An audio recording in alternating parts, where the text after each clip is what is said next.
Hi, everyone. Welcome to our Taurus season welcome webinar. I'm so grateful you're here. Whether you've joined us live or for those of you watching the replay, I want to say hi to you guys too. You've chosen to carve out this time to connect, to root, and to begin this next season with intention and together.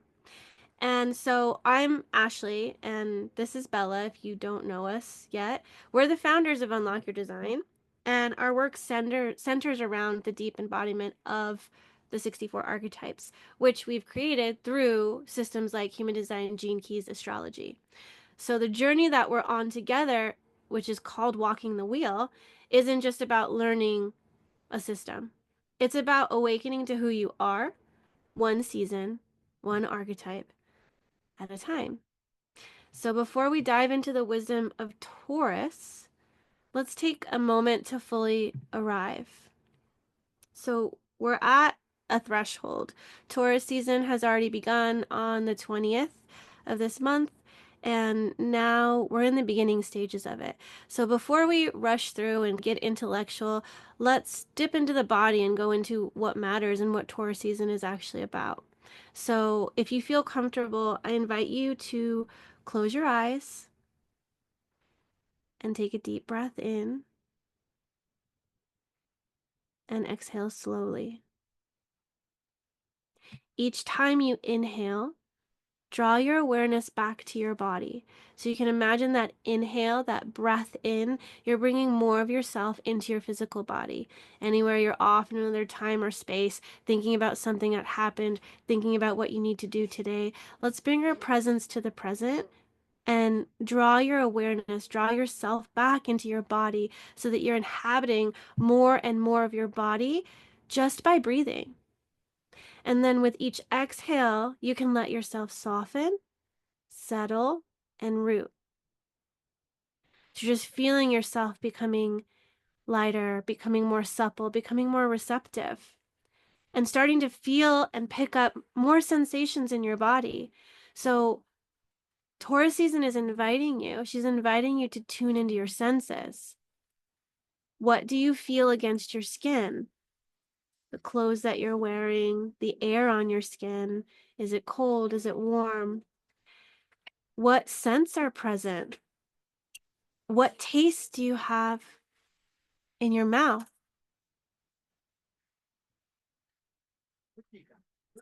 So continue to settle, continue to soften, continue to root.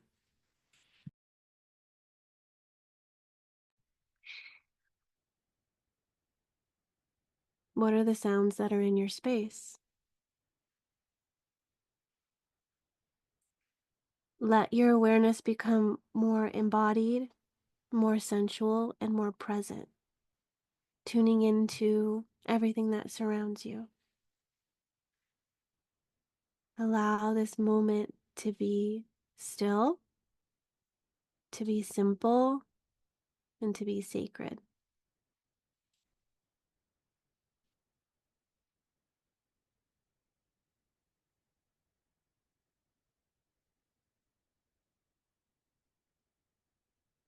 One more deep breath in, exhaling everything out as much as you can exhale till you can't exhale anymore.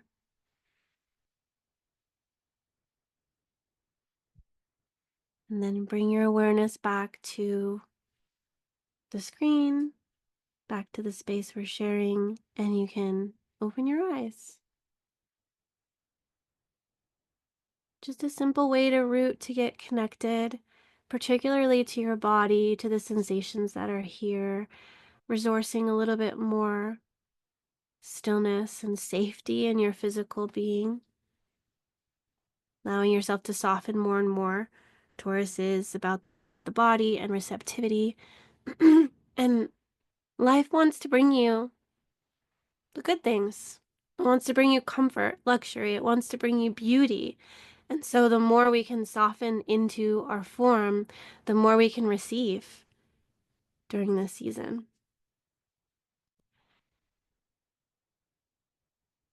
I bring in Bella for a moment. Bella is a Taurus. And so I would love you to come in before we get into the nitty-gritty details of things. What is Taurus season about for you? What's alive during this time? Taurus is ruled by Venus, which is the feminine, and it's the first time in the wheel where we meet Venus in this sign. So it's a feminine sign that is very connected to the body. Venus connected to Pisces as well, but there is something more essential when it comes to Taurus because it has to do with the felt sense. So all the different senses, there is a slowing down because the body is actually liking the slow if we compare the body to the mind. And it has a lot to do with being able to receive. So if we have a lot of Taurus placements, that is a good question. How good am I at receiving? So are you able to receive or not? Are you able to value yourself or not? Are you able to slow down or not? Are you able to include all the senses in your life or not? Are you able to create pleasure with self and other? So all these things that come back to the very essential and very different energy than Aries. Aries is the more masculine, penetrative, fast energy. I often say that Taurus and Aries are about temporality. So it's fast initiating in Aries, where Mars is the ruler, and here we're slowing down and we're more savoring everything that's happening in Taurus. Thank you, Bella. So I told you that Bella was a Taurus, but on a more practical level, who are we in terms of our work that we're doing here? Bella's a Taurus, I'm a Virgo. We're both earth signs. Taurus is an earth element. And so I think that this is where we feel most at home, is in this earth element, earth energy. But for earth elements, Capricorn is one as well, we're bringing things into form. And what we want to do is we want to take things like these systems that can be very esoteric, that can be very abstract, that can be not brought down into the form. We wanted to bring them into an archetypal energy so that you can connect with them inside of yourself. It's not just this abstract personality trait, it's something you can connect to, talk to. You can like touch it and feel it on your skin. The more and more embodied you get, the more you're going to start to feel it becoming present, becoming more alive for you. So what we do inside of Unlock Your Design is we bridge the gap between human design, gene keys, astrology, and we want to use these tools as tools that help you with self-awareness and empowerment. So our mission is to guide people and inspire people to embody their truth and sovereignty. And the way that we do that, the approach that we take, is what we call walking the wheel. And walking the wheel just has to do with connecting and communing with these archetypes in an embodied way, in a way where you're actually not just talking about them, you're walking with them in your life. And that's why it's called walking the wheel. And this is just showing the different systems. We've got the I Ching here, astrology, gene keys, human design. We're bringing them all here.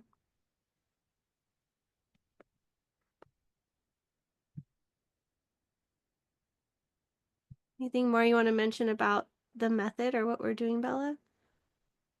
Really just it's one sky that we're looking at, and there are many different ways of interpreting that sky depending on where we are in the world. So you can see here that we have the I Ching, which is the book of changes, which has the 64 hexagrams where you have yin lines and yang lines, and you have six of them. So the number of combinations that you can get is 64 different combinations. So that's the I Ching, and it's thousands of years old, probably more than 5,000 years old. And that is the Eastern way. That's the Chinese that came up with that. And then we have Western astrology, where we're looking at the 12 zodiac signs. And then, of course, in more modern times with human design and gene keys, we're using the I Ching way. And a lot of people that are in the gene keys and also in human design don't even know that we are actually looking at the sky. And to us, that seems so strange to not really know where the number come from. And people are saying, oh, I have the 64 gene key 3 or 4 times in my hologenic profile. What does that mean? And it's so much simpler to actually know that is because 4 different planets were there in the moment you were born or 3 months before. And that's a lot of energy in that archetype that was activated by the planets in your blueprint, which is two moments in time. And then also to be able to follow the sun around the wheel, because that's when that particular energy is activated. So with the 64 archetypes or hexagrams, that is 5.7 days a year that one particular gene key.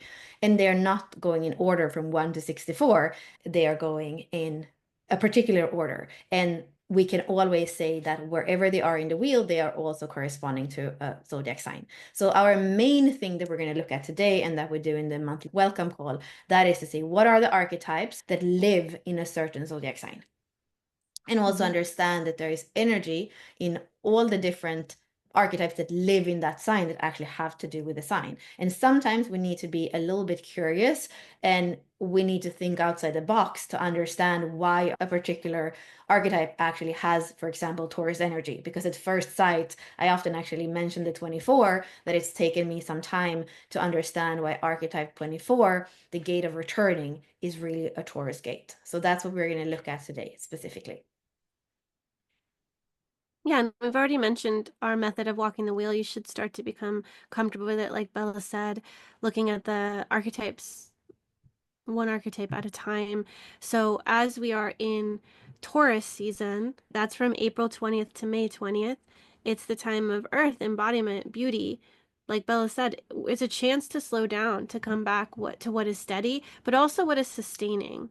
And so here we're going to have these Taurus archetypes, the eternal child who has playful innovation and possibility, the nourisher, which is about sacred giving and steady care, and the 24, like Bella just mentioned, the inventor. And that one is about silent contemplation, original insight that can come from that, thinking outside of the box. The feminine, divine direction and unity and receptivity. The translator, elegant simplicity and expression. And the influencer, authenticity and impact. So those are the archetypes that we have during this Taurus season, and we'll go into them more deeply later on in our presentation. But here are the ones that you're going to meet this month. So each archetype is going to open a door, essentially, to deeper understanding, embodiment, and integration. So we explore them week by week through walking the wheel, through the calls we have, through the inner circle, through the things that we're offering. And you can take that a step further and bring it back into your life, not just when we meet. You can try to begin to embody it, journal about it. And you can look into the archetype resources that we have that help you do just that. So, yeah, this is what you can expect this season.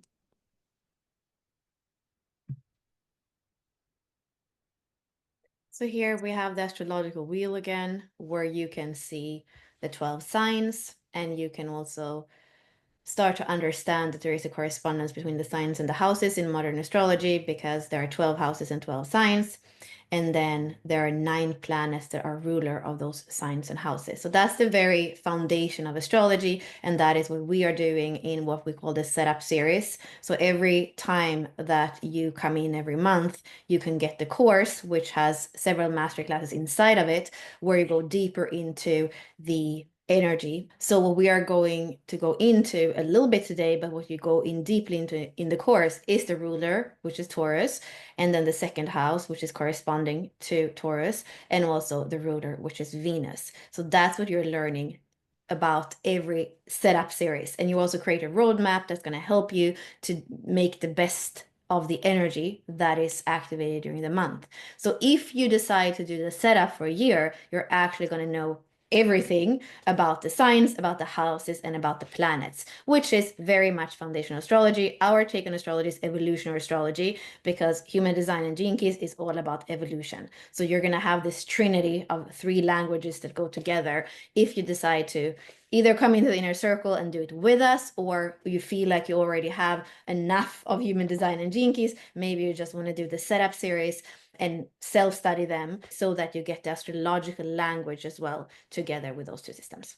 And so for those of you that are in the inner circle, you already have access to the Taurus season setup. So I would encourage you to take a refresher on that if you have already done it previously with us. And for those of you that are new, definitely dig into that, because like Bella said, We help you see how it's relevant to you in your chart. So it's not just teaching you what is Taurus, what is second house. It's also showing you, well, what if I have this planet in Taurus? What if I have this stuff in the second house? Because we want to help you understand the correspondences of Taurus and how it might be impacting you this season.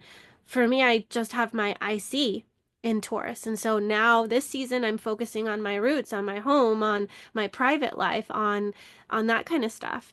And how is Taurus influencing me and also helping me on my journey to figure out, where do I want to live? Where do I want to root? Where do I want to build my home? What's important for me? So that's how I'm utilizing this Taurus season for myself. And you're going to have a different approach to it because you're going to have different things activated or not activated in Taurus. Some of you won't have anything in Taurus or the second house, but you will have something in Venus. And so we can turn to Venus to see what it is you value, etc. So definitely check out the setup. Like Bella mentioned, we'll see if we can put it in the chat, but you will definitely, with the replay, there will be links to purchase that as well. And it's just $35 for Taurus season, but I highly encourage you to get the whole 12 bundle because you're walking through these seasons through the year. So if you're going to encounter them, might as well know what's happening there.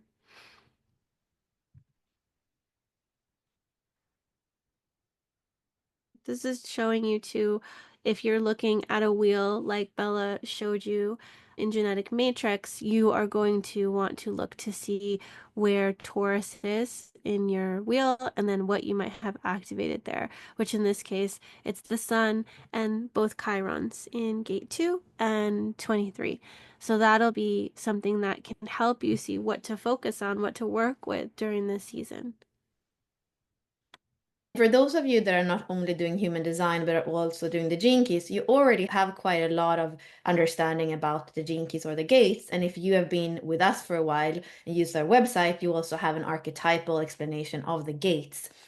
However, there is something that allows us to be even more precise when it comes to a certain gate, and that is to include astrology, because astrology is going to give us other qualities or characteristics of the gates. So here we're going to see what extra we get. So for each zodiac sign, we are going to know if that zodiac sign is feminine or masculine, or negative or positive. So that means that the gates that are in that zodiac sign are also going to have a bit of that polarity to them. There's also modality, so cardinal, starting, fixed, when it's just going and building, and then mutable when it's changeable. And then we have an element, so all the zodiac signs are fire, earth, water, and air, and that can be very interesting to connect it to the I Ching elements when we look at a certain gate. We also have a ruler, like we said, so the planet of that zodiac sign is going to be important also as a ruler or as an ally to the gate that you're looking at, to the archetype that you're looking at. And then a corresponding house. And also where it is in the wheel, so personal, interpersonal, or transpersonal. And that is a little bit similar to the quarter in human design. So knowing all this about the zodiac sign is also allowing us to understand the characteristics of the archetypes or the gene keys that live in that part of the wheel. And that's the main reason why every month we're looking at the overview of a sign and saying all these archetypes, 6 usually, are living in that part of the wheel. And in this case, we're going to focus on Taurus season. So like I said, April 20th to May 20th. The polarity here is feminine. The modality is fixed.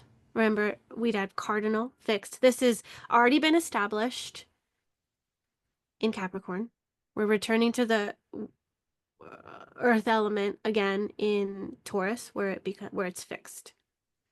And then, like I said, earth, ruler is Venus, the house is the second house, and the perspective is personal because it's the beginning part of the wheel, so it's focused on the self.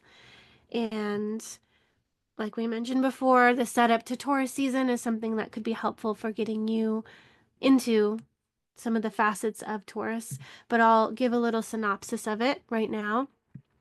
So, obviously, Taurus season occurs when the sun is in the zodiac sign of Taurus. It's the fourth earth sign. It's ruled by Venus, calling us to slow down, reconnect with our senses, and cultivate what we truly value. And the archetypal energy of Taurus is associated with the following characteristics. So we're going to have powers and pitfalls. When it comes to powers, Taurus can be grounded, sensual, loyal, peaceful, patient, steady, reliable, nurturing, creative, persistent, and devoted. And this isn't just like what you have in your chart. When you're thinking about a season, this is what is coming through during this season. So we're going to be invited to come back into our senses, to bring in that slowdown, that patience, that steadiness. The pitfalls that show up here is that we can be more stubborn, possessive, rigid, resistant to change. Again, a little note on it being fixed, Earth. It's fixed. It's going in a direction. It's moving in a direction. It doesn't want to change. It's not started. It's already going. So it already has that momentum. And so to slow that down is probably detrimental to a Taurus. Bella can speak to that, is when you stop a Taurus, it's hard to get back up because it's already fixed. It's already going in the direction. The momentum has already come. Indulgent, overly attached, materialistic, and inflexible can be some of the other qualities of Taurus. So it's asking us to deepen into presence, tend our inner and outer garden, anchor into what truly sustains you. Sustainability. Can you keep this rhythm going? Is it nourishing you? Is it nourishing others? Is there nurturance here? If not, then it's not going to sustain and eventually it will burn out. The reason Taurus gets to keep going and have that momentum is because it's slow, it's steady, it is building, and it cares about building over time because that's what's going to be successful. So it's going to invite you to also honor your worth, embrace beauty and simplicity, and move through life with deliberate, loving care. A lot of what Taurus speaks to is what you own, your possessions, your things. That also includes your emotions, what's inside of you. You need to connect to that sense of worth and value because that's what Taurus is also asking us to do. What do we value, and how do I value myself?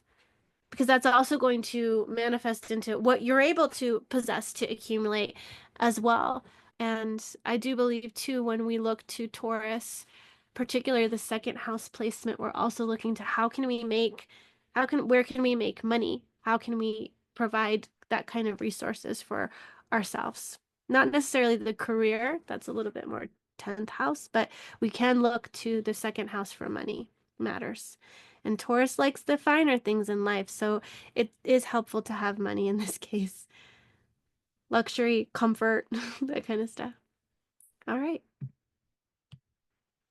So if you were with us last month, you've already heard that we are doing this interesting weaving. So we find correspondences everywhere.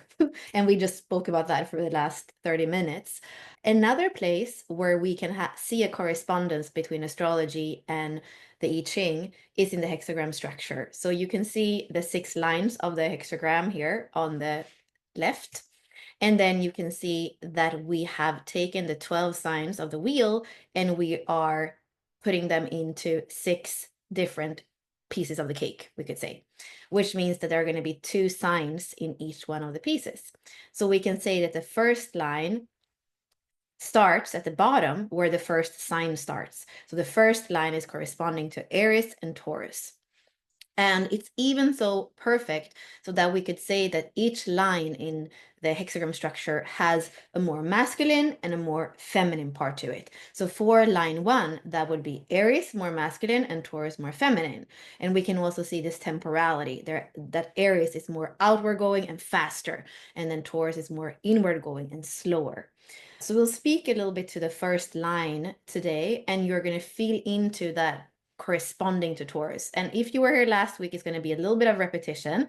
If you think that this is interesting, you can think about it yourself, and you can come back next month when we come into Gemini, because then we're going to look at line 2 and how that is corresponding to Gemini and to Cancer. So here in the next slide, this is something that we did exactly a year ago, I believe. We were calling it the stages of embodiment. So we are looking at the lines in Unlock Your Design very much as the chakras and very much as the elements. So line 1 would correspond to the root chakra, and it would also correspond to the earth element. So that's what we say in human design, that we're building the foundation, we're getting the details so that we can build the foundation, earth element. So the purpose of line 1 is to explore. It is to build your foundation through investigation and inquiry so that you can create stability, security, certainty, and self-empowerment and bring something new to the world.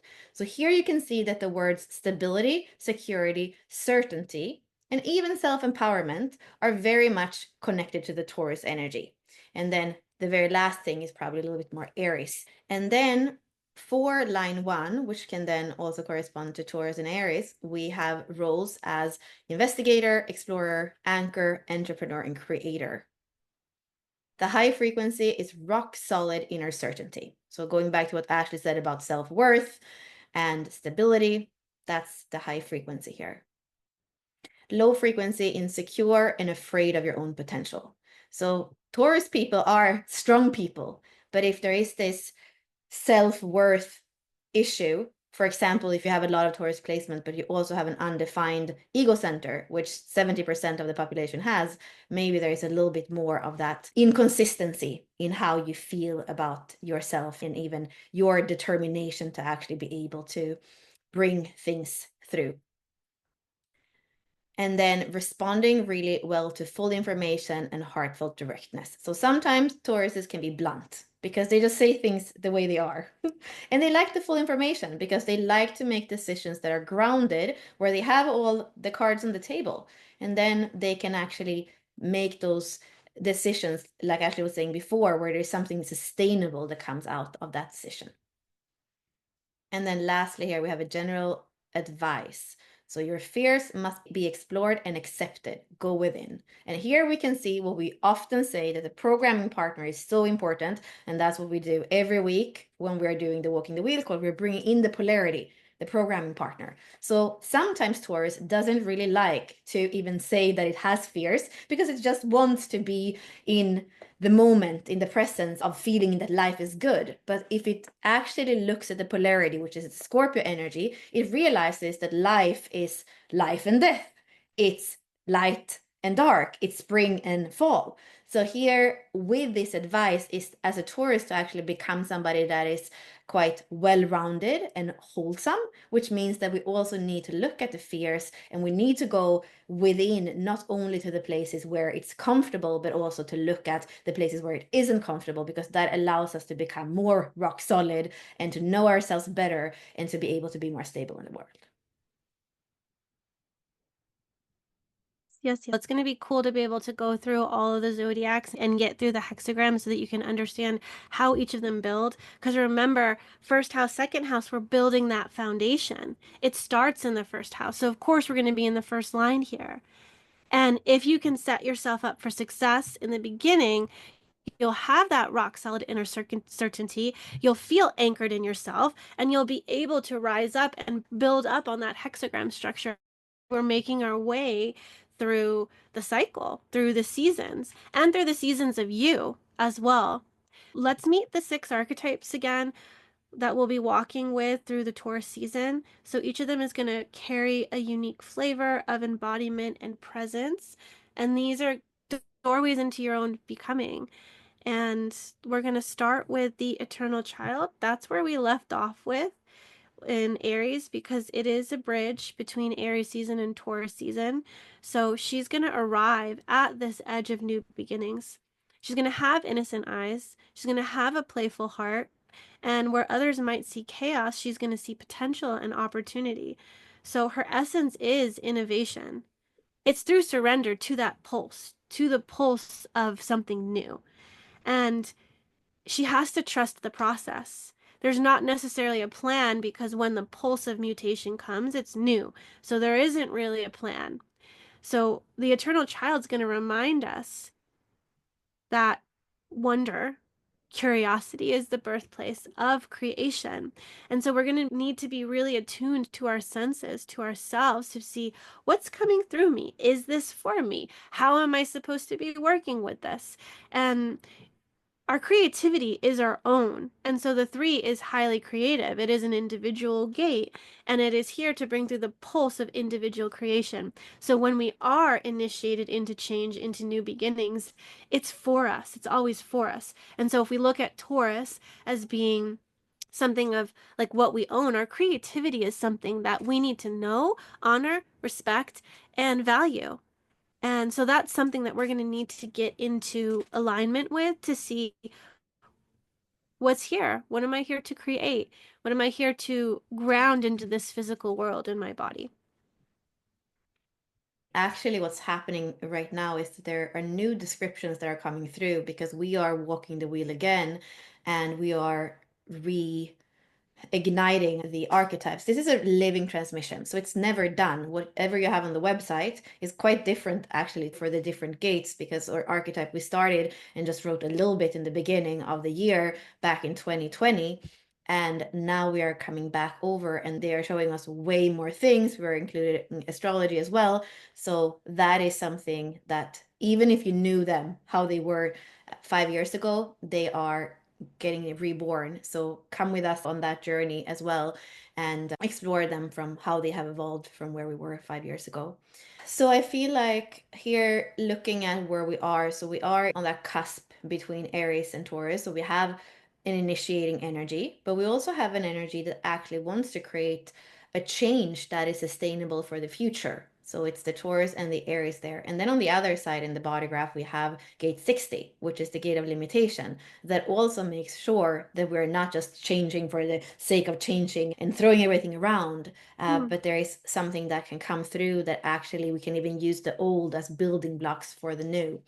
And this is part of the cross of laws, for example. So people that have the three are here to bring in mutation into the world and to dare to actually be different and to dare to bring in what hasn't been brought up before. And it's important with a three to not feel discouraged because people might not understand you yet. And that goes back to everything in the body graph that is individual. You can have a lot of melancholy because you feel that the world isn't ready yet.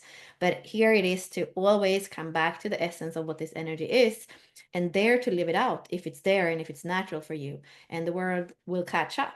And it is okay sometimes to feel the melancholy. It is okay to pop before the other popcorns pop. So there is nothing wrong with that. So continue to play. And the beautiful thing with the three is that it's often completely fine with building a sandcastle, and then there comes a beautiful wave and the sandcastle doesn't exist anymore, or a card house. The third has that in it, and that's this child's heart or the child's mind that isn't yet rigid. It's okay to build for the sake of playing and building, and then we can take the Lego pieces apart and we can build something else. So that's also an energy here. If you have the three and you find yourself clinging to things, then you want to look at that particular behavior, because it's way more about building and see what stays naturally than clinging and trying to make it stay a certain way. Mm-hmm. This can be such a disruptor as we come into Taurus season because it's not actually something that Taurus really likes is the change, but it's bringing in the new thing so that the Taurus energy can come into the new rhythm, the new thing. And part of the three, like Bella mentioned, is where we become rigid, where we want safety and security and certainty, which remember, that's what Taurus likes. So in the beginning of this season, we might have that kind of upheaval because something new is coming in, but it's so that we can create a new foundation because the other one's not sustainable. And Taurus wants things to be sustainable, to be solid. So what needs to come down, what needs to crash, needs to happen. And that's why the three is beginning this as well. It's going to bring in that disruption so that we can create something new from in its place, from that space. So ask yourself if you're clinging to anything, if you're being too rigid, if change is at your door and you're resisting it. This is the opportunity to bring that change and work with it. The question you can also ask yourself this transit for the three is, what if the mess is actually the beginning of magic? And that's how the eternal child would look at it. I'm sure it's also the beginning of having something more solid, more tangible, more certain, more secure. That might resonate a little bit more with Taurus, something that's going to be sustainable. But looking through the eyes of a child, let's see this as an opportunity for magic, for a spark of creativity, for something new to come through. And then we have something cool to work with. So, the Nourisher, this is Gene Key, Human Design Gate, I Ching Hexagram 27. She's going to feed what is sacred. She's going to have devotion, quiet strength. She's going to tend to the roots of life, to children, to community, to vitality. Notice that this is in the sacral center. It's about life force. It's about creativity. It's about the pulse of life. It's a rhythm that we find here. So her giving is going to flow from overflow, and she's going to need to learn what she needs to sustain herself. So there needs to be a rhythm of giving and receiving. We don't want to just be nourishing others. We also need to nourish ourselves. She'll also teach us that real care is going to begin within. And then we can understand what it is to care for another. So we need to look at how we're feeding ourselves, how we're nourishing and nurturing ourselves, which is very appropriate during Taurus season. What do you need? What kind of care will sustain you? And if your energy is low, if you're feeling depleted, you need to turn back inward and see, what do I need to get myself right, to get myself back filled up.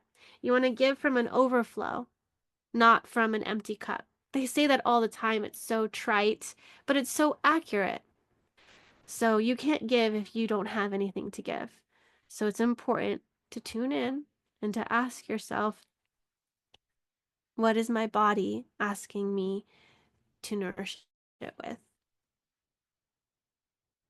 I'm thinking about how we have set names on the archetypes or gender on the archetypes. I feel it's important to say that wherever we are in the wheel, because all of us in where we are in our evolution, we're coming into inner wholeness, which is feminine and masculine.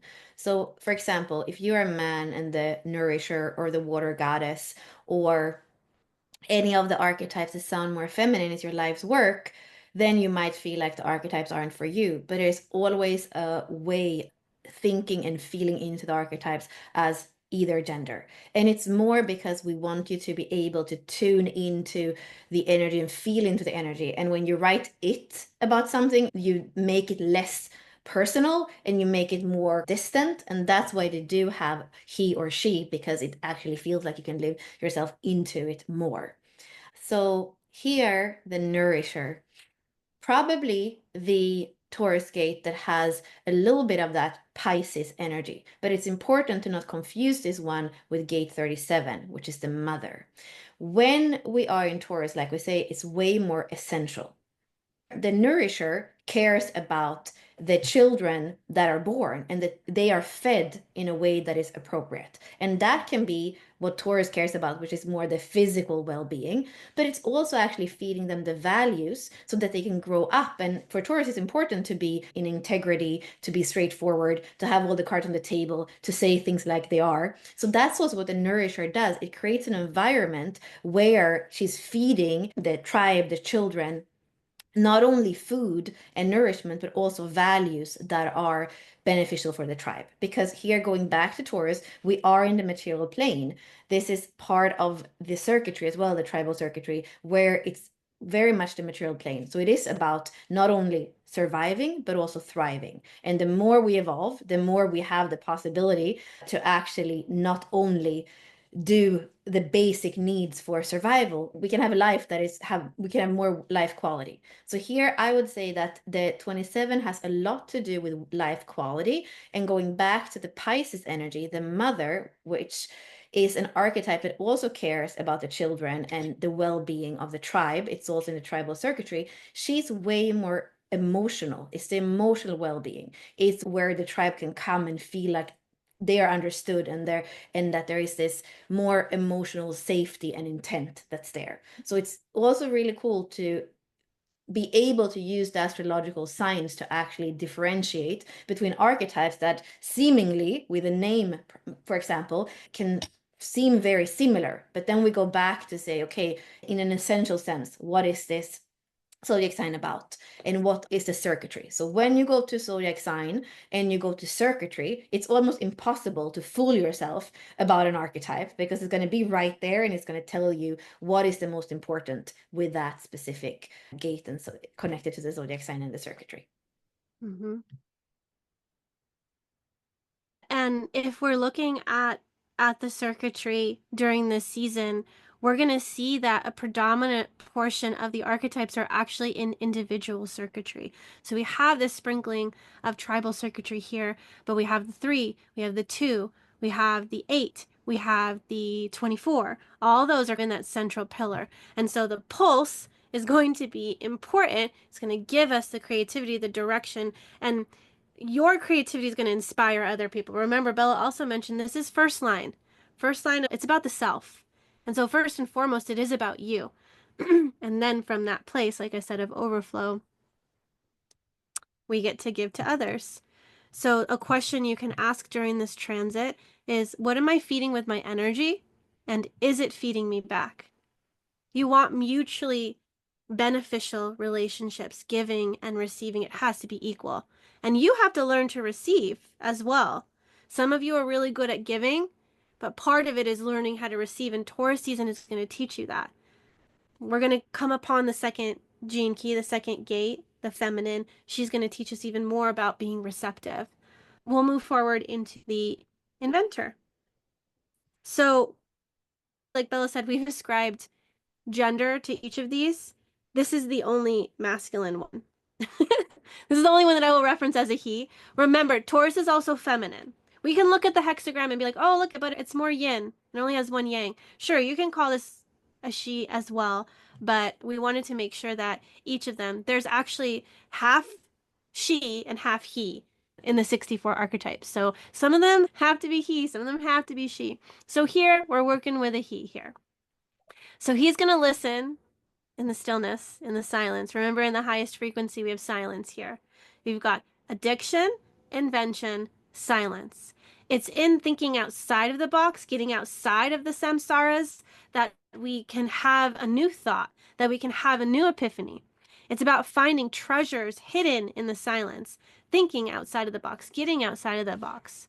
It is a genius energy that comes through the individual circuitry. We also have the 4323 channel here. They call it the genius to freak. But we're being informed by that head center as well. The ideas, the things are coming in, and then it's being conceptualized. So the 24 is chewing on things. It's like, okay, what is this? Let me make sense of this. Why did this happen? They call it the return. So it's refined, this genius that's not rushed, it's refined through this gentle revisiting. Doesn't always need to be gentle. Sometimes it's going to return to the detriment of itself. That's the addiction, is coming back to that thing over and over again. And sometimes we don't want to face it. We don't want to feel it. We don't want to think about it anymore. And so what do? We can replace it with addictive tendencies like scrolling or alcohol and drugs or overeating. Like, oh, I just want to feel good. So I'm going to find a way to find that dopamine, because maybe it's so hard with those repetitive thoughts. We're returning over and over again to a hard time. And then it's bringing up emotions again. Taurus is about what you have, which includes your emotions. So we need to see, what is my state of being? But really, this archetype is it's a genius. It is an inventor. So when we go back to that gentle revisiting, and I say gentle because we want to be gentle with ourselves. So I'm going to just keep saying the return needs to be gentle. Don't be too harsh on yourself. It's like a sacred hum. Beneath the noise, you've got to enter the silence to see what lives there that you haven't heard before. So this archetype is going to transform those mental loops into breakthroughs. It's going to chew on it. The breakthroughs come with the 4323. We're having the epiphany and the insight, and we're simplifying it, and we're translating and expressing it. But it has to go through a process of refinement. It's got to chew on the things. It's inviting us to invent from within. So that's in essence what the inventor is about.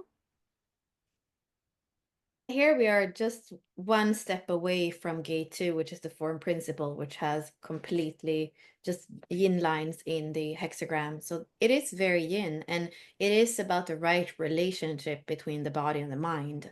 So that's what we can see here in the ajna. And the mind is amazing. But if we live from the mind, that is not very amazing. That is when life can feel like a prison, and we can feel like there is never silence. So here it's really to come back to the body and come back to the intelligence of the body. And then the mind can give us those amazing insights and work also, like Ashley said, with the 61 and the greater mystery, where it's not even how we are necessarily bringing it in, but God, the great mystery, is bringing things in, and then they can drop into us, into our body, and they can come out with a 4323 being translated in ways that nothing has ever been translated before. So when we look at the hexagrams, if you fall into this hexagram and then you're trying to get up and figuring out with the mind, no, it's a kind of resting, a kind of silence where you allow the body to be the receptacle for you. And then you trust life and you trust the direction of life. And through that trusting and through that silence, that's where it comes through you. And that's very much this whole transmission. It's not necessarily figured out. Rahu got a voice that had a message, and if he had been against it, fighting it, and trying to figure it out what it was happening, probably he wouldn't even have been able to translate it in any way. He says that there is a man who has 51.1, this is in the line companion, who the same week as Rahu received a voice, and Rahu has 51 in his personality sun, 51.5. So he received the transmission and he was able to translate it. Well, this other man who had 51.1 somewhere in his chart, he was never able to come back. That shock of the voice that came in, the only thing he was able to say is that there was something that came in about the book of letters, and he was internalized in a mental hospital and he couldn't even feed himself because of that shock. So are you going to make your life a hell so that you get internalized because you're using your mind in a way that is making yourself like mentally not well? Or are you going to come back to the form, come back to the truth and the wholeness of you, so that your beautiful mind can invent and bring in things that haven't been spoken or invented before? Yeah. What quiet truth keeps coming to me, asking to be heard differently this time?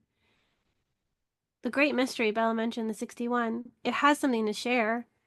We have to be open to that truth, and it may be so contradictory to what we already believe, but we can break ourselves out of that pattern. So coming back to ourselves, quieting and seeing what's there and being receptive, receiving what's there for us. It could put us on a completely different track. I'm sure Ra had his own trajectory before the voice encounter, and then all of a sudden he's like, well, I guess I'm bringing through whatever this is. And then we have human design. So what if that was you? What if that was you? What are you bringing through that nobody has brought through before? It's yours. You own it. And that's another thing about creativity. Individual. It's yours. Nobody's going to do it like you do it. Nobody's going to transmit it like you transmit it. It's unique to you. And so we've got to follow the breadcrumb trail. And that's how spirit's working. The mystery gets unfolded little by little. You're going to keep asking that question, why? Until it's so embodied that you're like, I don't know, I just know. And I can't even describe it to anyone else because it took me this long to even get here. I'm just the embodiment of the mystery. But I can't explain the mystery to you because it's a path that you have to walk. The feminine, completely receptive, all yin lines. Obviously, we're going to call her a she. She's the feminine. She's not going to chase direction. That's because she is direction. She aligns with life through intuition, through stillness, through soul deep receptivity. She's so in tune with her body and her being. She is receptive. She is that softness. Her compass is magnetic. And remember, the programming partner is the one, the spark, creativity. Two, it is part of the magnetic monopole. This is the driver. She's going to have the map, the compass. She's going to know the direction. She's here to orient in each moment. The compass is magnetic. It's not mental. She's not thinking about where to go. She is drawn towards where to go. That's why she becomes the way shower. We can call her the way shower because she is literally pulled in that direction. And she's going to show us that the truest path unfolds when we're willing to be led by grace, by the spirit that's dwelling within our body, too. Like we are being moved, we are being pulled. And Ra talks about the passenger consciousness. We're here to be the rider. It's the magnetic monopole that's driving us, that's pulling us in life on our trajectory, on our direction. We got to slow down to be able to feel into that because our mind will have so many directions it wants to take us in. But where does our body want to lead us? What is our body speaking to us? What is it receiving? It'll tell you a lot about the company that you're in, about the place that you're at. How your body is responding to that tells you a lot. We can't discredit our intuition in our body. We can't discredit what we're receiving. I feel like it's so easy to gaslight ourselves into feeling like, no, this isn't true. Oh, no, I'm just making this up. But we know if you feel right in a place, if you feel right with a person, you know if that direction is right for you. And sometimes it's completely different than other people. And I think that's why sometimes we shut ourselves down because it's so different. But like Bella said in the three, sometimes you got to take that. You got to be the outlier. You got to take the wild path. And remember, this is individual circuitry. So as long as you're just following your compass, your direction, people who are following that same direction will come. It's like a fractal. And you don't need to worry about who's following you or who you're guiding or who you're leading because it's just for you. People that have the 214 can literally, if you're around those people, they will literally pull you, suck you into their direction because that magnetic pull is so powerful because they're just going. They have the resources in the 14, the powerhouse. They have the direction. They have all the keys. They know which door to unlock. They're doing it, and people are just like magnetizing to them. So, yeah, that's the potential here. It is the way shower, it is the feminine, and she has to be deeply receptive to be able to know where to orient, which way to go. But let's bring Bella in because this is her life's work. So, how do you perceive the two? How is this part of who you are? I like that you're speaking about it as the core of the body graph. So we call this channel with the 14 the keeper of the keys, because when you have that pulse, you have the receptivity, you have the power. Basically, you can unlock anything.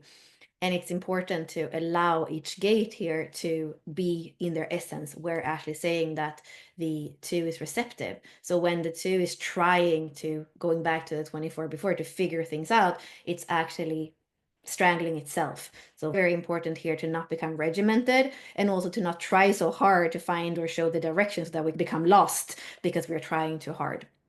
I think there's also something with this channel and this gate that is very telling when it comes to individual circuitry, because individual circuitry is really just caring about what's the truth, what's the pulse for that person in the moment. And those gates that are in the middle channel around the G center is that they are in the codon ring of water and the codon ring of fire. So they can be completely at rest or they can be pulsing in creativity. So to be able to listen to what's there truly and to follow that truth, when we do, that is extremely inspiring for people that are outside of us. When we're looking at the feminine, she's bringing in a way that is more uniquely true to her.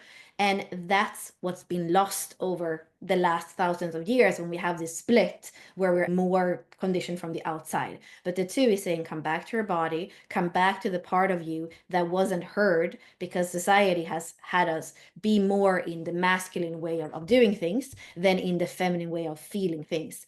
And if there is one place in the wheel where soul is invited, it is in gate 2. When you look at all the yin lines, this is space, but it's the place for the soul to come back to the body. So with archetype 2, what she wants is to be that perfect temple, that perfect body, reciprocal for soul to come back and to be safe in form. Because when that happens, we start to dissolve, we start to integrate everything that ever went wrong, which can be the violence that has been perceived between the masculine and the feminine, whether that's on the inside or on the outside.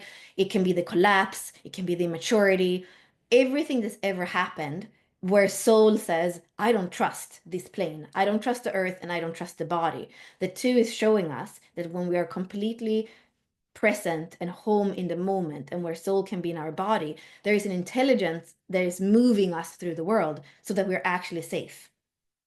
But it takes to come back and inviting soul back in. And as we do that, going back to the programming partner, the polarity point, we have spirit, which is the one, which is the masculine, that can come and breathe and that can create a completely new relationship with the feminine and with the soul. So with the 1 and the 2, we have the soul geometry of soul and spirit coming together. And where do they do that? They actually do that in the heart. And often we hear that the heart is the feminine, and just coming back to the heart chakra and the heart center and the G center and the higher self, that's the feminine. And actually, that's not completely showing us the truth. The heart is the meeting place of soul and spirit. The heart is the equator, the meeting place of feminine and masculine. But really, what the feminine shows us we have to do first is that we need to trust embodiment. We need to trust the body. We need to bring awareness, masculine spirit, into the body so that they can co-create with the soul, which is the individuated consciousness of the soul that has lived through many lifetimes, which is also what we can see in our human design with the design side, the accumulated wisdom that's there. So we need to first come back to the body, become the passenger as the awareness of that body, and then everything can happen in that temple that we are finally inhabiting. And she's showing us there is so much space if we just dare to come down and allow the new geometry to be birthed through us.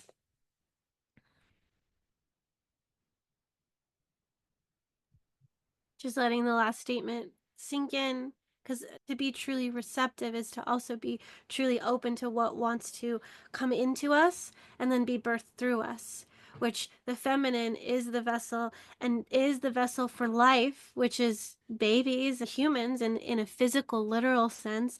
And the spark, the 1, is the one that is bringing that seed of creativity. The 2 is housing it, is holding it, is still, is soft, is supple, is open, and is the one that is making that life possible to come through her. And so the more soft, open, and supple you are, that's the more easy that expansion can be, right? And if you're soft, supple, and open, expansion of spirit, soul meeting, merging in the body so that you can have that. We need to have a capacity to expand. And so physical pregnancy is teaching us how to physically expand, but on an energetic level, we're also learning to increase our bandwidth to hold more in life. And so when we can trust that life is orienting and guiding us to the right places so that we can balance that masculine feminine pull within us and be more and more receptive. It doesn't matter where we're at, we'll always be at home in ourselves, right? Safety is an internal thing, not an external thing. And like Bella said, the more you trust life, the more it guides you and is going to lead you towards those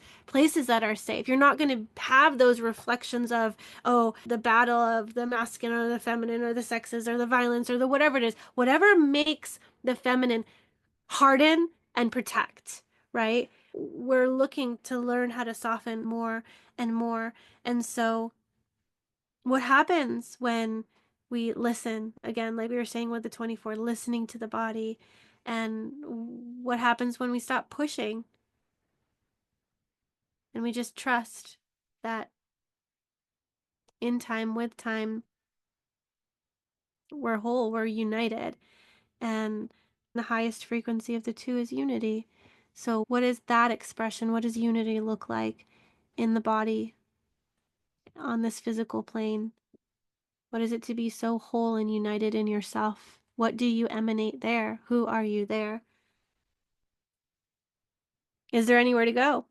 The way show or the feminine direction? Like, is there anywhere where to even go? Maybe in a way the 2, oh my gosh, would be so cool. Maybe in a way the 2 is just way showing oriented with those fragments of herself, of the collective, of society, of everything. It's like uniting because she's receptive. So can she hold more? Can she be more? And then eventually that unity is oneness. All that is, right? There's nowhere to go because you've already collected all the pieces. You're already whole in yourself. There's nothing else to receive.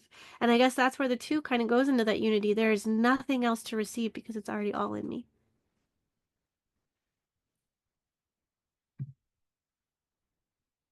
So, how can I receive life more fully? And where is life leading me? And hopefully that's to unity, to wholeness. That's what I think it is doing. But Bella's on her own trajectory too, right? And here you can also see the polarity points, because when we're looking at the other side in Scorpio, there's often this question about meaning. What's the meaning? What's the meaning of all this? So sometimes in Taurus, like we said before, we can become a little bit comfortable. And in human design, we say that the 2 is the daughter with the dad's credit card because it's waiting for the 14 to give her the resources so that she can make sure that we're going in a direction. So to also remember on the other side when fall comes and the leaves are falling off the trees and it's a completely different way of living. So receiving life more fully is to live fully in the moment because we never know about tomorrow. And what we are going to remember on our deathbed is usually not the accomplishments, is how much we were able to give and receive, how much we were able to co-create, how alive we felt. Those are the things that have the most value. So how can we receive life more fully? How can we be more purposeful as we're navigating through the world?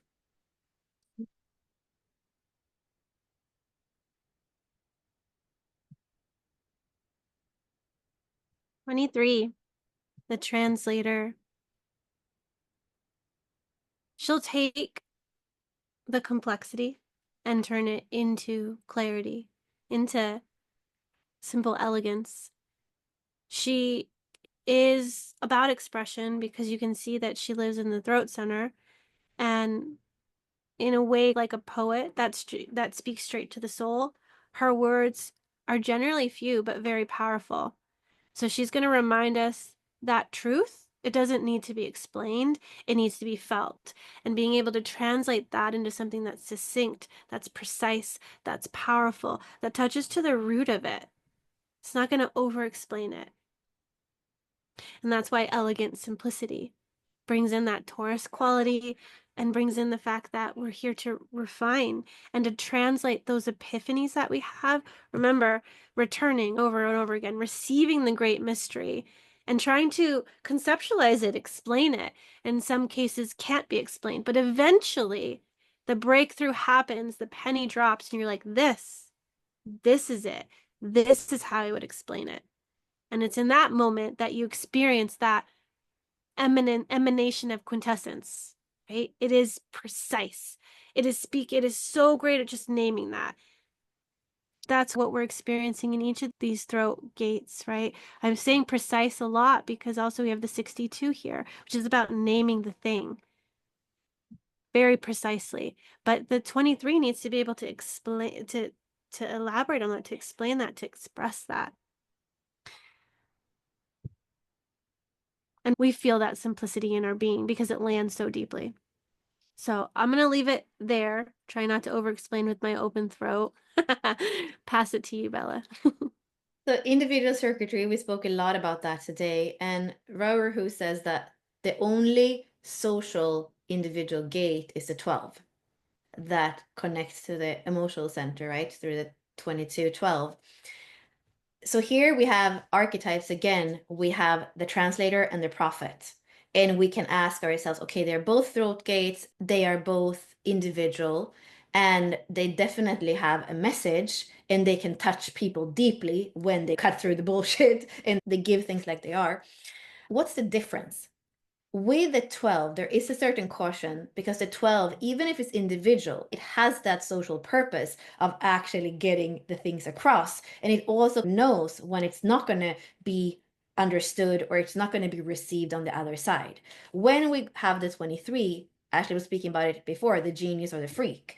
This is not a filtering thing that is going to really be concerned about, is this the right timing, is this right now? We say in human design that when it comes to a lot of the projected gates and channels, we actually need to have the right timing.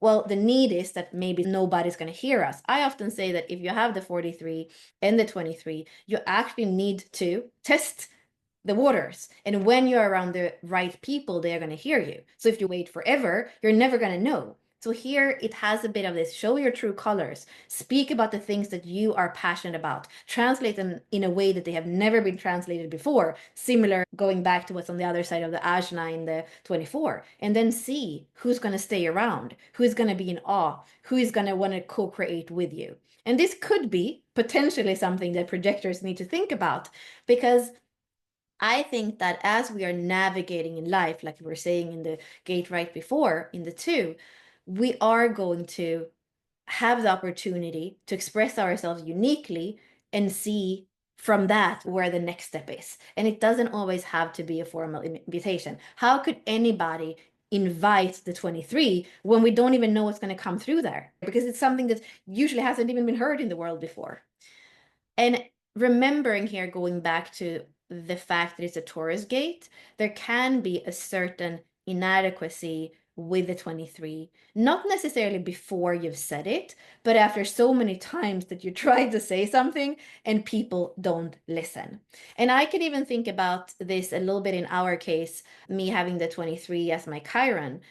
If I feel like I'm speaking, simplifying these systems in a way that hasn't been simplified before when it comes to the weaving, etc., and I feel that it's not coming across to the people that are there, there could be a part of me that feels like there is no value in what we are doing, what we are saying, and that then could be basically just deciding to be on the beach and drinking my pina colada instead, because what can I mutate if it doesn't have value to anybody else than to me? Then I'd rather be listening to some podcast or recreating the descriptions with Ashley about the archetypes and hoping me being in that creative energy of the individual circuitry of the 23 of the translation, that one day when the world is ready, we're all going to embody the higher frequency of the archetypes.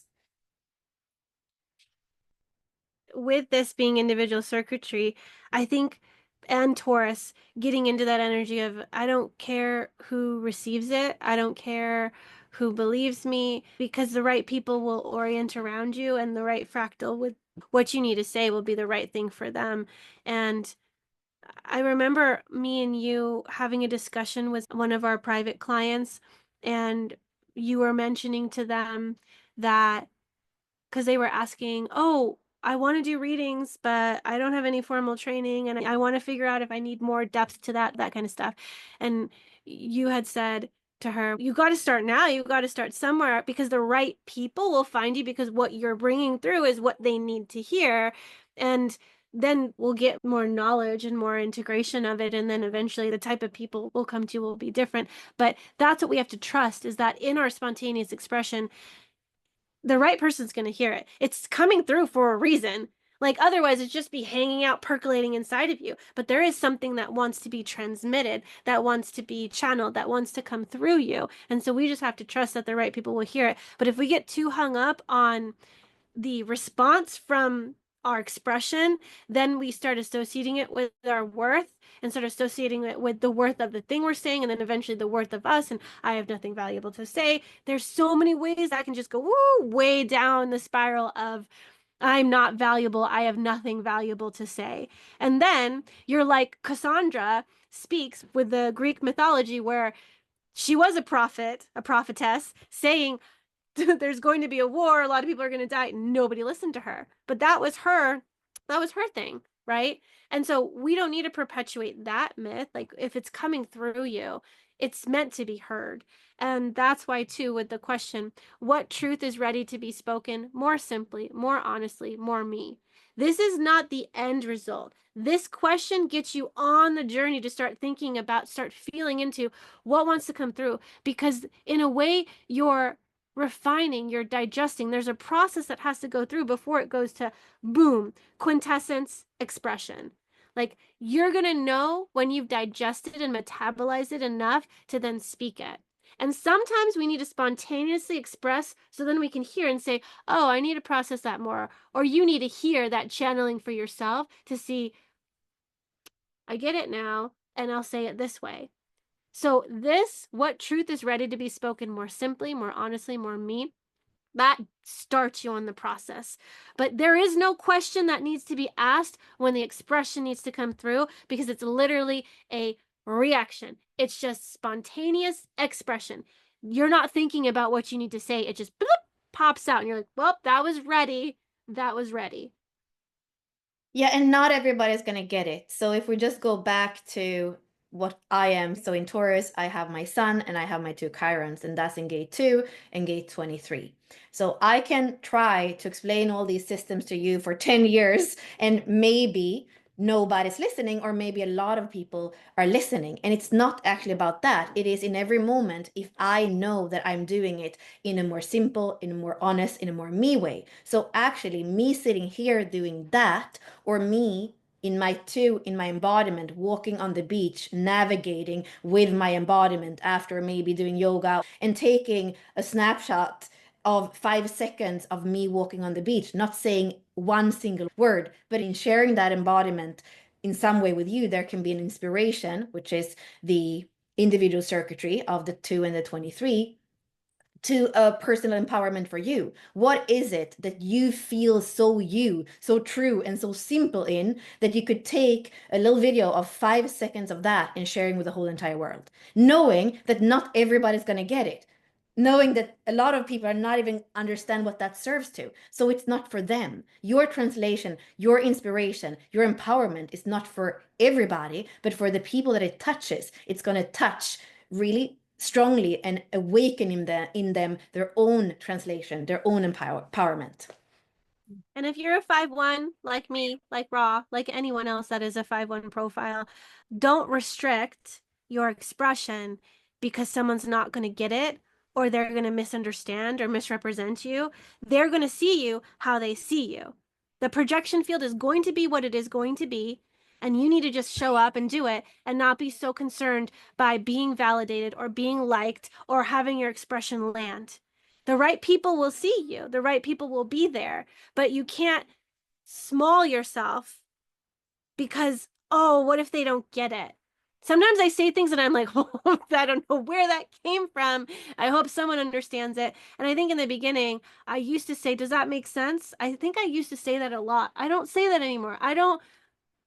I care and I don't care if it makes sense because it's going to land for those who need it. And I think that's what the 23 also needs to understand is that when you're channeling, just trust the channeling, trust how it's coming out, and then leave it at that. Because when you start to over explain the channeling or start to try to define what you just said, it just makes it less powerful.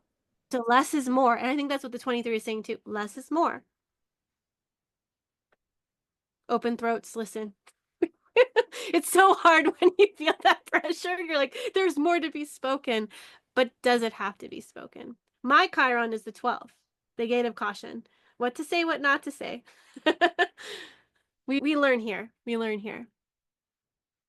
Last one in the Taurus transit is the influencer, archetype 8. So this is about style, uniqueness, creativity at its best. It's the pulse as it meets you and your contribution, your expression in the world. It's a throat gate. It's where your creativity meets the world. It's being expressed, it's being manifested, it's being metabolized, it's being metamorphosed through you. And it comes out so unique. So this archetype's going to shine. She's going to shine by being fully herself. But first, you got to know who you are. You got to know what your style is. You got to know what you're bringing through. She doesn't strive to stand out. She just does. Just like the feminine isn't trying to have direction, she is direction. And so the 8 is style. She is unique. That is what her essence is because she's here to bring something new, something fresh, something before her time. And guess what? As soon as it's trendy, she doesn't want anything to do with it anymore. She is ahead of the wave. She is the earthquake that begins the tsunami. She's like, boom, her presence is just that. So through authentic presence, through quiet leadership, although she can express, it can be loud, but she's not being loud to say, everybody look at me, everybody hear me, everybody follow me, everybody wear this. It's like she owns her expression. She just owns it. She is it. So she doesn't need to be like, look at my new bangle, look at my new thing, look at my new hair, look at whatever it is. She just doesn't care. So that's just who she is. And so her impact, it could be loud, it could be subtle, it could go under the radar, but it hits you and you're like, whoa, I want that. I have my nanny, she has the 814. She's a cross of contagion. And I tell her all the time, I was like, whether you're loud or not, people are going to want to do what you're doing. They're going to just, it's contagious. And whenever she comes in my aura, I'm somehow even intuitively I'm in alignment with like her style, what she's like. I think when she started living with me, I started to incorporate way more like whites and neutrals and these light colors in my wardrobe. And I'm like, that's her style. That is totally her style. And I was just like drawn into it. She also has the 214, I think, as well. So there's just this really magnetic pull that these people have where you just are going to start doing what they're doing for good or for bad. It's what their style is. So their style is going to be distinct and uncopyable, although people will try to copy and emanate it. But the whole thing about individual circuitry is that it's about inspiration. It's imitation first in a little bit, but it wants you to be inspired so that you can find your creative expression. You're not going to copy them. You're going to find the way that you express what feels good in your on your skin, and how you're going to speak and how you're going to do and act in the world, and what you're uniquely contributing to society, to the world, because it is about contribution. It is the spark of creativity and then offering it. So this is the point where that spark meets the world. And so how you deliver it is your style. How you pour that tea into that teacup, how you sip it. The whole thing is an experience. It's an expression of you.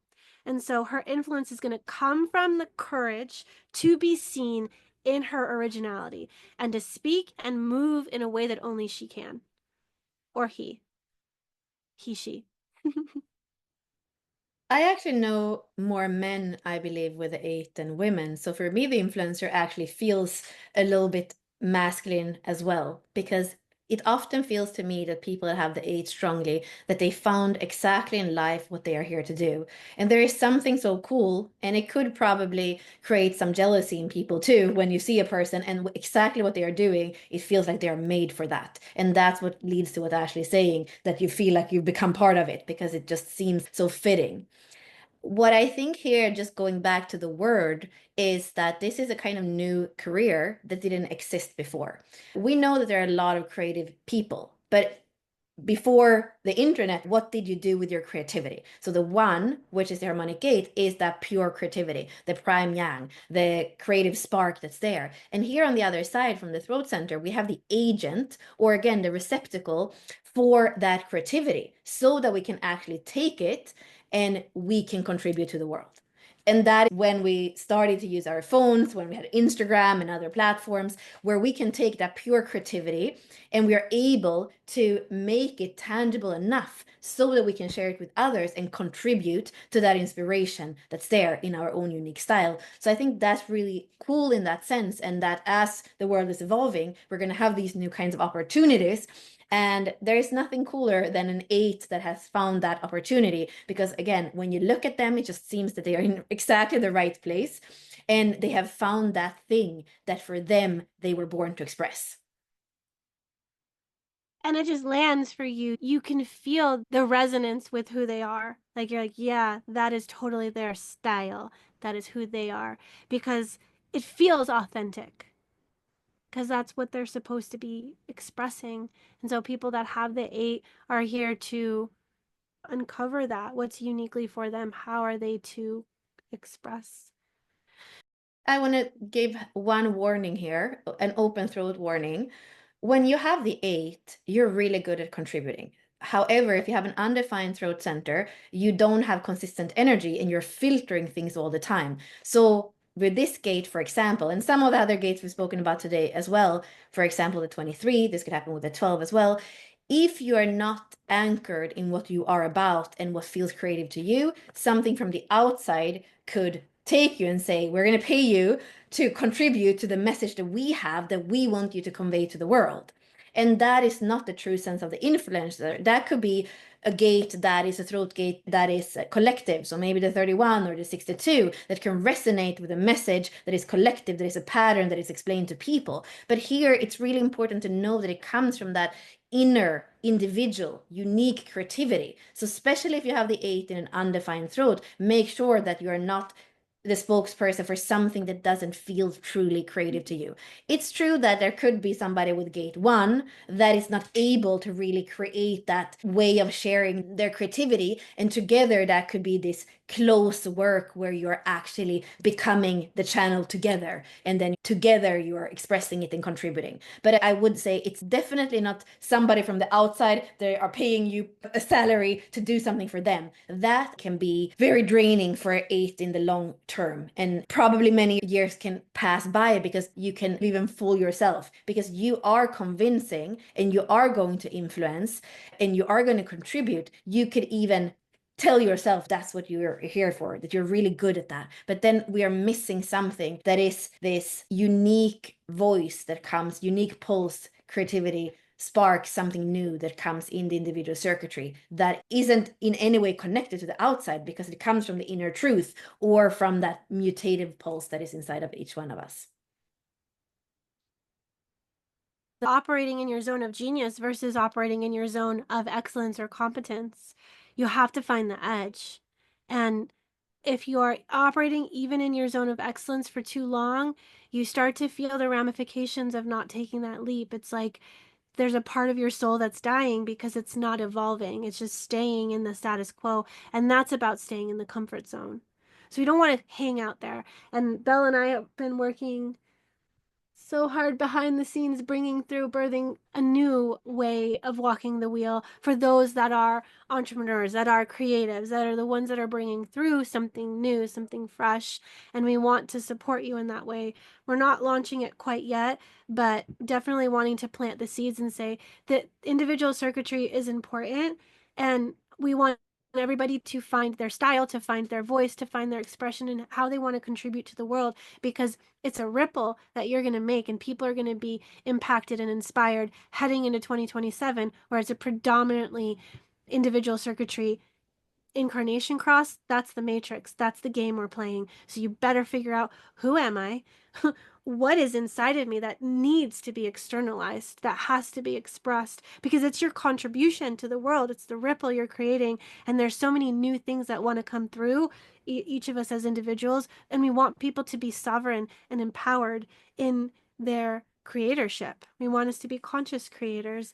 And so walking the wheel is a way to help you come back into that sense of wholeness and also this deconditioning process, which is why we called it portals of deconditioning, right? We want you to be sovereign, empowered, and to not just stay there. We want you to give back. We're in the trends of the 27. The altruism is the overflow of your genius into the world. It doesn't die with you. You have to sing your song so other people can hear it, and then they start to remember their song. It wakes people up. You are an awakener. That's what individual circuitry does. It has the 5125. We have to wake up. Apparently, this is what we're doing too. That's our contribution, Bella, because this is coming out spontaneously in the 8. So, what does my soul want to wear, say, or create just for the joy of expressing who I really am? And that is enough to impact others. That is enough to change the world. The reason doesn't need to be to awaken others, to have world peace, to change the world. No, change happens inside of you. You're the emanation of that, and other people are transformed just being in your presence. That's all the acidic frequencies are. They pull people up. It's magnetic. They pull people up into the higher frequencies because when one person is operating in their genius, other people have to rise. It's this pull. We do care about the foundations and coming back to our bodies, having that weaving of awareness and embodiment so that we are whole from the inside. And walking the wheel is one of the way that we can start to get to know the archetypes. However, in that, there isn't necessarily a commitment to come every Tuesday to do this the whole entire year. So it's really where we are more than anything being curious and we're getting to partly know the archetypes, but not necessarily a deep level of embodiment, which is okay. And also the call today, we're really giving you a little bit of everything. And what you can feel is that there is something deeper that wants to come through, and it changes very much our body language, our voice, everything when we get to dive a little deeper, when we get to tell you about these connections that if you're completely new, it's going to probably even sound like Russian. It's way too much to be able to even picture inside of you. I saw somebody who was writing in the chat that for auditory learners, what we do is really powerful because there is a transmission in how we are explaining things. But however, if you're very visual and you always need to have the graphic with that, well, then it's going to be Thrive by Design or some of our other courses where we are having slides showing you all of these different details. So with that being said, I do like to do the beginning of the wheel, to do the foundation of Aries, of Taurus, of line one, of creating that foundation, of making sure that you're on board. However, what makes me really feel alive, going back to gate two, my life's work, is to know that we are on a journey together.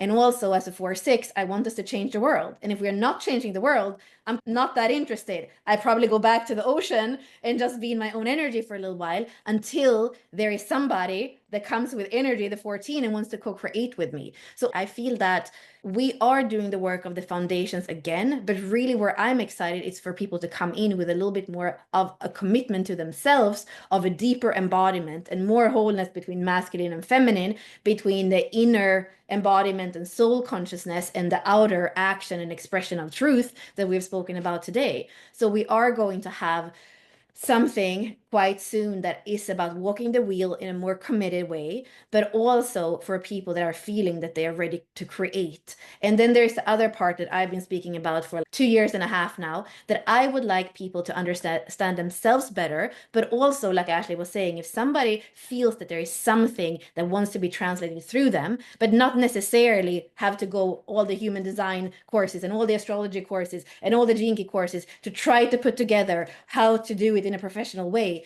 I believe that going back to the auditory, just if we put ourselves in a context where we get to speak these languages, where we get to weave together, where we get to get each other's secret sauce, I believe that there is a unique expression that comes out. So we're also going to have a pilot program this spring that is about decoding charts and starting to see how can you contribute by looking at your own chart and understanding yourself, but also with others.